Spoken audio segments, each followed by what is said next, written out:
Hello दोस्तों, स्वागत है आप सभी का हमारे चैनल पर। आइए हम लोग देखते हैं कि हम लोगों ने पिछले वीडियो में देखा था हर्यक वंश, शिशुनाग वंश, नंद वंश और गुप्त वंश के बारे में बात की थी। आइए हम लोग आज देखते हैं दिल्ली सल्तनत के बारे में।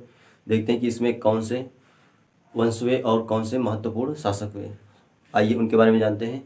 जो इसमें सबसे पहला वंश था वो गुलाम वंश था, जिसके संस्थापक थे कुतुबुद्दीन ऐबक, जो कि मोहम्मद गौरी के गुलाम थे। इनका शासनकाल जो था वो 1206 से 1210 तक था। फिर इनको पिलबख्श, लाख बख्श और कुरान खां आदि नामों से जाना जाता है। इनकी मृत्यु 1210 में चौगान खेलते हुए घोड़े से गिरकर हो गई थी। फिर उसके बाद जो अगले शासक आते हैं आराम शाह। फिर जो उसके बाद अगले शासक आते हैं इल्तुतमिश। गुलाम वंश के सबसे महत्वपूर्ण शासकों में से इल्तुतमिश है। इनको ही गुलाम वंश का वास्तविक संस्थापक माना जाता है, जिनका शासनकाल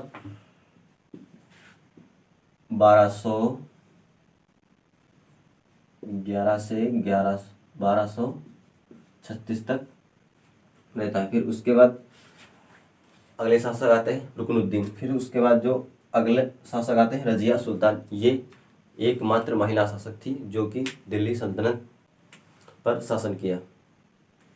ये इल्तुतमिश की ही एक संतान थी। जो उनके 4 पुत्र थे और एक पुत्री थी।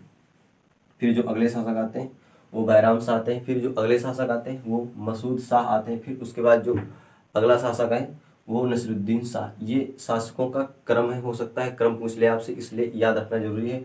और जो विशेष शासक हैं उनके बारे में 1-2 लाइनें आपको बता दे रहे हैं। फिर जो उसके बाद अगले शासक आते हैं गयासुद्दीन बलबन, जो ये गुलाम वंश के एक महत्वपूर्ण शासक थे, जिनका शासन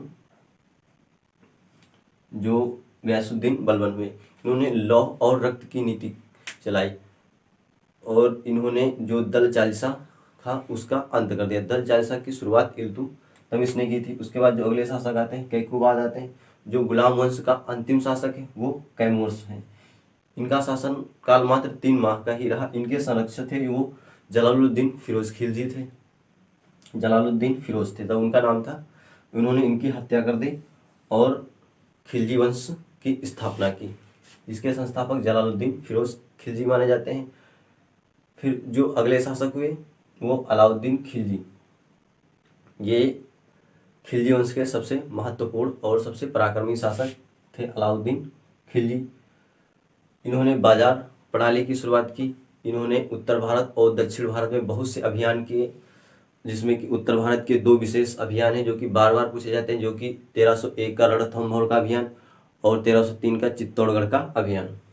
इनका जो एक गुलाम था मलिक काफूर। फिर अगला शासक है शिहाबुद्दीन उमर। फिर उसके बाद जो अगले शासक है मुबारक शाह खिलजी। फिर इसके जो अंतिम शासक है वो खुसरो शाह है। इनके संरक्षक थे गयासुद्दीन तुगलक। इन्होंने इनकी हत्या कर दी थी। फिर उन्होंने तुगलक वंश की स्थापना की। तुगलक वंश 1320 से 1414 तक का रहा है। इसके संस्थापक गयासुद्दीन तुगलक थे। फिर उसके जो अगले शासक हुए मोहम्मद बिन तुगलक। जो मोहम्मद बिन तुगलक थे ये सबसे पढ़े लिखे और विद्वान शासक थे, परंतु इन्हें पागल शासक कहा जाता था क्योंकि इनकी जनता जो वो पढ़ी लिखी नहीं थी। मोहम्मद बिन तुगलक के शासन काल में जो इन्होंने 3 महत्वपूर्ण विशेष अभियान किए जो कि असफल साबित हुए। फिर उसके बाद जो अगले शासक आते हैं फिरोज शाह तुगलक। इन्होंने सबसे अधिक नहरों की शुरुआत, मतलब नहरों की खुदाई की, लेकिन नहर प्रणाली की जो शुरुआत थी वो गयासुद्दीन तुगलक ने की थी।